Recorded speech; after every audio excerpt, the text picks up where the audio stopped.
मौजूदा वक्फ कानून में वक्फ बोर्ड को अनलिमिटेड पावर मिली हुई, जिसका असर यह हुआ कि साल 2006 तक सच्चर कमेटी ने जो वक्फ संपत्ति 4.9 लाख एकड़ बताई थी, वो अब ऑलमोस्ट डबल होकर 9 लाख एकड़ तक पहुंच गई।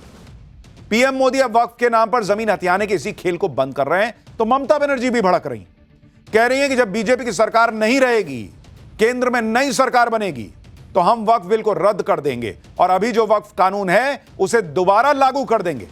सुनिए जरा ममता बनर्जी को। But Waqf property also it was done motivatedly, politically, to divide the country, to divide and rule policy. That BJP's agenda, that we know everything. But one day they will go away and the other government will come, and that time must remember there will be another amendment and it will be passed in Lok Sabha and Rajya Sabha. यानी ममता बनर्जी ने clear message दे दिया है कि मोदी अगर गए तो वक्फ कानून वापस आएगा। तो उन्होंने क्लियर लाइन खींच दी, इस देश में जिन लोगों को वक्फ कानून नहीं चाहिए, वक्फ कानून की मनमानी नहीं चाहिए, जिनको जहां उंगली रख दिया वो वक्फ का हो गया, ये हिसाब किताब नहीं चाहिए, उन्हें तो मोदी को ही चुनना पड़ेगा फिर, क्योंकि इनको चुनेंगे तो ये वापस लाएंगी, कह रही है। इन्होंने लाइन बना दी भाई। ममता बनर्जी को भी पता है कि वक्फ बिल को कानून बनने से रोकना अब विपक्ष के बूते की बात नहीं, तभी वो कह रही हैं कि जब नई सरकार आएगी तब देखेंगे। अब राहुल गांधी के विचार भी जान लीजिए, जिन्होंने लोकसभा में बहस के दौरान वक्फ बिल पर कोई भाषण तो नहीं दिया, लेकिन एक ट्वीट करके वक्फ बिल का विरोध किया। ट्वीट में राहुल गांधी ने लिखा है कि वक्फ बिल मुसलमानों को हाशिए पर डालने और उनके व्यक्तिगत कानूनों और संपत्ति के अधिकारों को हड़पने का हथियार बनाया जा रहा है। राहुल गांधी के मुताबिक संघ, बीजेपी और उनके सहयोगियों ने मुसलमानों को निशाना बनाकर संविधान पर हमला किया है और भविष्य में अन्य समुदायों को निशाना बनाया जाएगा। अपने ट्वीट में वक्फ बिल को लेकर बेहद गंभीर लग रहे राहुल गांधी असल में कितने सीरियस हैं, अब आपको यह भी दिखाता हूं। राहुल गांधी ने वक्फ बिल की बहस में तो भाग नहीं लिया, लेकिन जब वोटिंग का टाइम आया तब वो देर रात संसद भवन पहुंचे। मतलब पूरे टाइम इस बहस में थे भी नहीं, नेता प्रतिपक्ष हैं भाई। राहुल गांधी जैसे ही गाड़ी से उतरे, उन्हें देखकर लोग हैरान रह गए। Rahul Gandhi white T shirt, black रंग का पजामा टाइप कुछ पहने हुए थे और चप्पल पहनकर संसद पहुंच गए थे, जिसका वीडियो देखते ही सोशल मीडिया पर कई लोग भड़क गए। सोशल मीडिया पर लोगों ने उनकी जमकर क्लास लगाई। किसी ने कहा कि विपक्ष के नेता की बात तो भूल जाइए, राहुल गांधी सांसद होने का भी जिम्मेदारी भी नहीं निभा रहे। किसी ने कहा कि राहुल गांधी सोकर उठे, चप्पल पहनी और संसद पहुंच गए लग रहा है। राहुल गांधी को संसद की गरिमा का जरा भी ख्याल नहीं है, पब्लिक ने यह भी लिखा। लेकिन चप्पल पहने, पजामा पहने, टी शर्ट पहने, कुछ भी पहने, सवाल तो यह है कि नेता प्रतिपक्ष हैं बॉस। आप बोले नहीं, चलिए क्यों नहीं बोले भगवान ही जाने, लेकिन कम से कम संसद में तो बैठते पूरे भाषण के दौरान, पूरी चर्चा के दौरान। पूरा विपक्ष मिलकर वक्फ बिल को संविधान के खिलाफ साबित करने की कोशिश में जुटा है। वक्फ बिल पर आज राज्यसभा में आम आदमी पार्टी के सांसद संजय सिंह ने भी भाषण दिया। बॉस, इसीलिए पाठशाला में आपको एक एक का भाषण सुना रहा हूं। क्लियर कट आपके दिमाग में बैठ जाना चाहिए कि कौन क्या रख रहा था अपना स्टैंड जब यह वक्फ बिल पर चर्चा हो रही थी। अपने भाषण में संजय सिंह ने आरोप लगाया कि वक्फ के जरिए मुसलमानों की जमीनें छीन ली जाएंगी। संजय सिंह ने यह भी कहा कि बीजेपी कभी मुसलमानों के भले की सोच ही नहीं सकती। आप सुनिए जरा संजय सिंह ने कैसे मुसलमानों को पीएम मोदी के खिलाफ भड़काने की कोशिश की। ये सरकार कह रही है कि ये कानून हम मुसलमानों के भले के लिए आ रहे हैं। जब मैं आपसे सुनता हूं तो मुझे लगता है कपिल शर्मा कॉमेडी सर्कस में बोल रहा है। आप मुसलमानों का भला कर रहे हैं, आप मुसलमानों का भला कर रहे हैं। दोनों सदन में एक भी सदस्य, दोनों सदन में सिर्फ एक सदस्य गुलाम अली को छोड़ के एक भी सदस्य आपका मुसलमान नहीं है। आप मुसलमानों का भला कर रहे हैं, आप मुसलमानों का भला कर रहे हैं। पूरी सरकार में एक मंत्री आपका मुसलमान नहीं है, आप मुसलमानों का भला कर रहे हैं। दो नेता अपने घरों में आपने बैठा दिया, मुख्तार अब्बास नकवी, शाहनवाज हुसैन, दोनों की राजनीति आपने खत्म कर दी, आप मुसलमानों का भला कर रहे हैं। इनके हिसाब से मुसलमान का भला होना है तो सांसद मुसलमान चुन के आना चाहिए, तो अपना इस्तीफा दीजिए और किसी मुसलमान को सांसद बना दीजिए। आम आदमी पार्टी जो राज्यसभा में सांसद भेजती है, सब मुसलमानों को भेज दीजिए। और इतने साल से जो मुसलमानों के रहनुमा बने हुए थे, जो मुसलमान को टिकट दे रहे थे, उन्होंने क्यों नहीं मुसलमानों का भला कर दिया? और आज भी मुसलमान इतनी गरीबी में क्यों है, क्यों रह रहा है? सच्चर कमेटी की रिपोर्ट में ऐसा क्यों लिखा कि मुसलमान बहुत बुरी हालत में? मुसलमान सांसद चुन के आ रहा था इसलिए,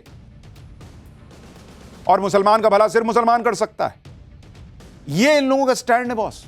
मतलब राहुल गांधी पूरी चर्चा में नहीं बैठ पाए, कभी बैठे, कभी उठ के चल दिए, कभी रात में आए, कभी बैठे, ये हिसाब है। संजय सिंह कुछ भी बोल रहे हैं, ये हिसाब है। अरे शिवसेना को देखिए भाई, आज शिवसेना उद्धव गुट के सांसद संजय राउत ने भी वक्फ बिल पर बीजेपी की मंशा पर सवाल उठाए। कह रहे हैं कि भाई आप तो लग रहा है कि हिंदू पाकिस्तान बनाना चाहते हैं। करोड़ों गरीब मुसलमानों के हित की बात आप कर रहे हो। आपको मुसलमानों की चिंता कब से होने लगी? या आप ही लोग हैं मुसलमानों को चोर बोलते हो? आप ही लोग हैं मुसलमान आपकी जमीन छीन लेंगे, आपके गले का मंगलसूत्र खींच लेंगे, आपके गाय बैल उठाकर लेके जाएंगे। मुसलमान देशद्रोही है, टेररिस्ट है, बटेंगे तो कटेंगे।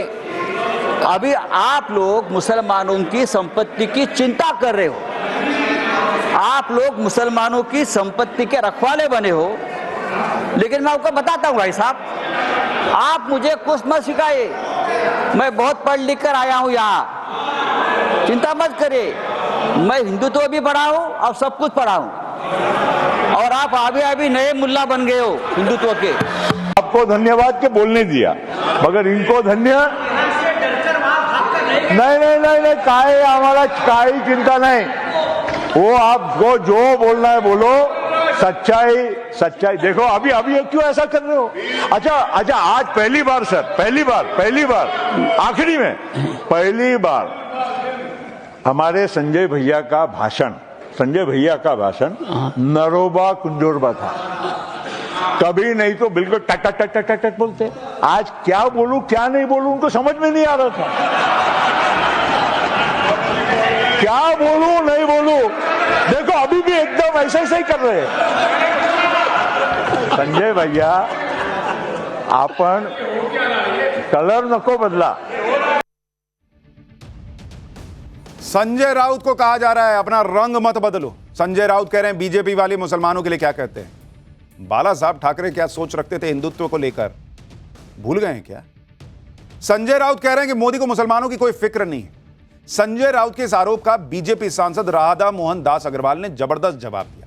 उन्होंने वक्फ बिल पर बोलते हुए कहा कि मुसलमानों की फिक्र पीएम मोदी से कोई ज्यादा कर नहीं सकता। राधा मोहन दास अग्रवाल ने राज्यसभा में बताया कि बीजेपी की एक बैठक में पीएम मोदी ने कहा था कि लोग कहते हैं मुसलमान बीजेपी को वोट नहीं देते, यह गलत है। मुसलमान बीजेपी को वोट देते हैं। बैठक में पीएम मोदी ने यह भी कहा था कि अगर मुसलमान बीजेपी को वोट नहीं भी देते तब भी तो वो देश के नागरिक हैं। पीएम मोदी ने सांसदों को नसीहत दी थी कि अपने काम को करते समय कभी हिंदू मुसलमान मत करना। पीएम मोदी ने कहा था कि अगर देश का 20% मुस्लिम पिछड़ा रह जाएगा तो क्या विकसित भारत का सपना पूरा होगा क्या? यह पीएम मोदी का ही विजन है कि मुसलमानों के जीवन को बेहतरी के लिए जितना संभव होगा उतना प्रयास बीजेपी करेगी। और पीएम मोदी ने यह सिर्फ बोला नहीं है, 10 साल में मुसलमानों को गरीबी से बाहर भी निकाला है। प्रधानमंत्री के इकोनॉमिक एडवाइजरी काउंसिल की सदस्य शमिका रवि ने हाउस होल्ड कंजम्पशन एक्सपेंडिचर सर्वे और बाकी सरकारी सर्वे के आधार पर कुछ जरूरी आंकड़े सामने रखे। आपको देखना चाहिए बॉस कि इस देश में क्या हुआ है। कौआ कान ले गया, कौआ कान ले गया, कौए के पीछे दौड़ रहा है मुसलमान। अरे भैया अपनी स्थिति तो देखो। आपको बताता हूं 2011 से 2012 के बीच मुसलमानों में गरीबी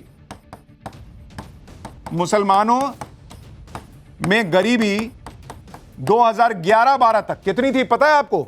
31.7% के दर से गरीबी थी मुसलमानों के अंदर।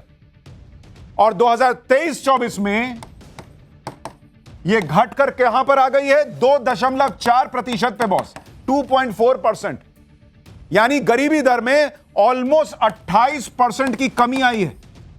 मुसलमानों की बात कर रहा हूं, और यह पिछले 10 साल में हुआ है। लेकिन नहीं, कौए के पीछे दौड़े जा रहे हैं कि बोल दिया, अरे भैया सबने बोल दिया हमको दौड़ना है उधर।